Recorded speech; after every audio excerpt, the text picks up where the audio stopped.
Hi, my name is Kees, and today I want to review the science and non-duality movie called The Wisdom of Trauma with Dr. Gabor Maté. It's a very cool, interesting documentary that's very recent, and it's about how trauma works, the different aspects of trauma, and it's really about the work of Dr. Gabor Maté and his look at trauma.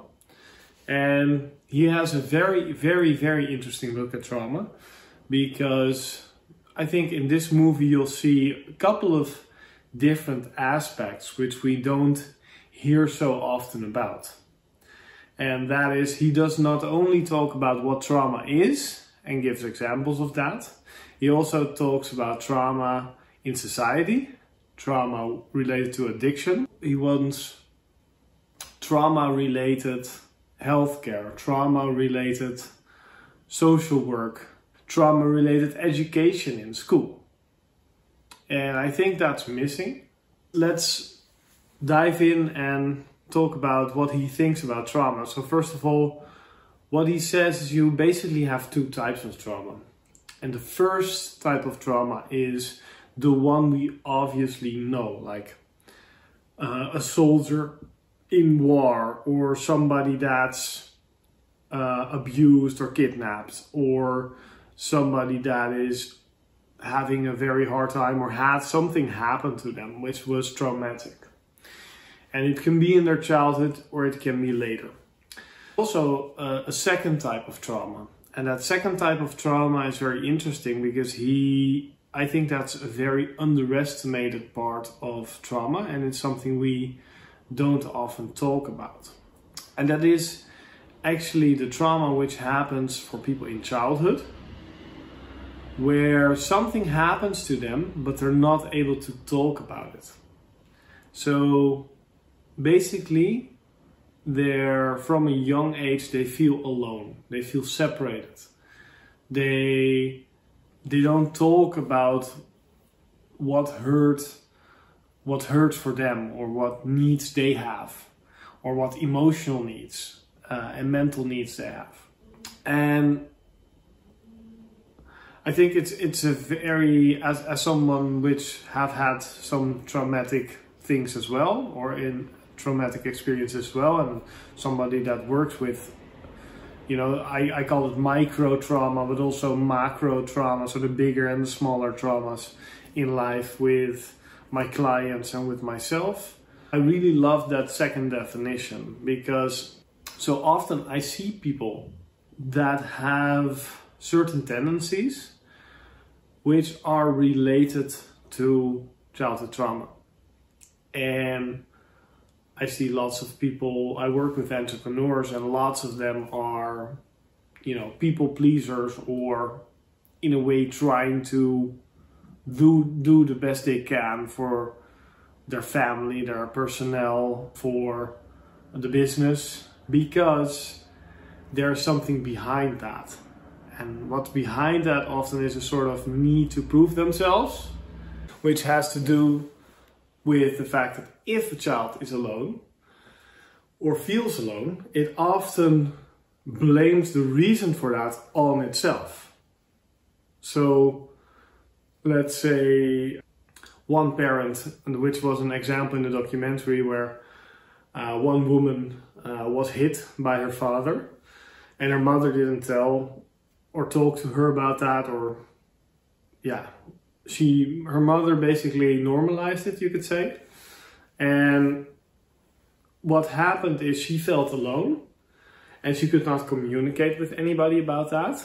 And Dr. Gabor Maté identified that as actually the trauma, which starts a lot of these other patterns which she had in life, including addictions.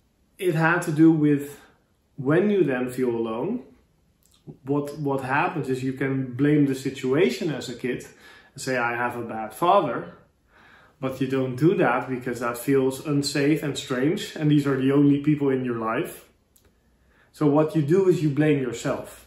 You think, I'm bad, or I'm not good enough.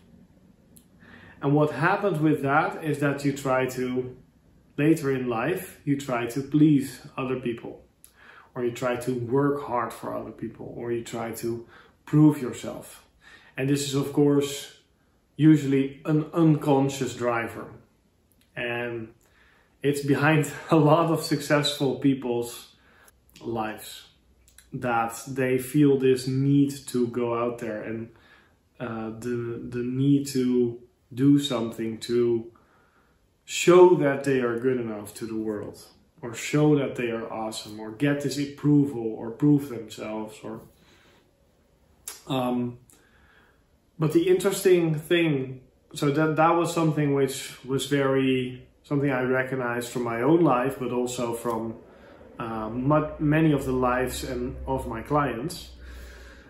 And second of all, what I really like is that based on any sort of traumatic experience, whether it's this trauma I've went into, like the feeling alone and blaming that on yourself type of trauma, or it is the trauma related to something traumatic that happens to you, what is very interesting is that he says that there is, due to trauma, there is a sort of suffering of being with yourself. If you're alone, you can suffer because of this trauma. And because you're suffering this trauma, what happens is that you sort of look for an escape, to not feel that pain, to not feel that stress, to not feel that need to want to prove yourself the whole time. So you ease up with a little bit of alcohol, with a little bit of nicotine, with a little bit of drugs, with a little bit of food, shopping, gambling, or gaming, or cigarettes, or whatever, all these things which can happen to a person. Like these addictive behaviors which come up, usually related to actually not wanting to be in your normal natural state. So a person that is dealing with trauma and often is not even knowing it or is acknowledging it, especially the type of trauma related to the hurt which can't be shared, right, in childhood. Somebody that is not knowing this can, maybe even unknowing to them, be in a situation where they feel always stressed, and they don't really like being by themselves. They don't really like their natural state. And in that, they try to feel better. And they try to feel better with the substance or with doing something. And this can, if it works to distract them, this can become an addictive behavior. So that is something where he normalizes addictive behaviors and addictions overall. And also tells us in the documentary that it's not really about a choice. So often we look at addictions and think they're choice-based, but oftentimes they're not. Oftentimes they're solution-based. They're solutions that somebody picks because they don't like being in their natural state because of their trauma. So if you work on the trauma, the natural state improves and they don't have to distract themselves with their addictions. They don't have to go into their addictive behaviors as much anymore. So that's something I really liked from the documentary. Another thing I really liked was that he went into that our society and our leaders are also oftentimes people that are traumatized.